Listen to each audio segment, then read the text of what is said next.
నా లైఫ్లో నేను ఎప్పుడు ఇంత చండాలమైన టిఫిన్ తింటానని కల్లో కూడా అనుకోలేదు. ప్రజెంట్ నేను బెంగళూరులో ఉన్న మెజెస్టిక్ బస్ స్టాండ్లో ఉన్నానమాట.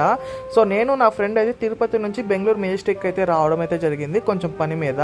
సో ఇక్కడికి వచ్చాము. సో ఆకలిస్తూ ఉంటే పక్కనే ఉన్న ఒక షాప్కి అయితే వెళ్ళామన్నమాట. 50 రూపాయలు చెప్పారు ఒక పెయిర్. సో దోశ అయితే తీసుకున్నాము. సో అందరు తింటున్నారు కదా, బాగానే ఉంటుందిలే అనుకున్నాం అనమాట. సో దోశ అలా పెట్టుకోగానే అర్థమైపోయింది, సో ఇది ఎక్కడెక్కడో ఏదేదో తేడా కొడుతుందని చెప్పి. వరస్ట్కే వరస్ట్, అసలు అలాంటి ఫుడ్ అసలు తినలేము. నా ఫ్రెండ్ కాడికి అయితే వామిటింగ్ చేసేసాడు అక్కడే, అంత వరస్ట్గా ఉన్నింది ఆ దోశలు అయితే. అది సాంబార్ అంటారా, అబ్బా అబ్బా మొత్తం నీళ్ళు అసలు.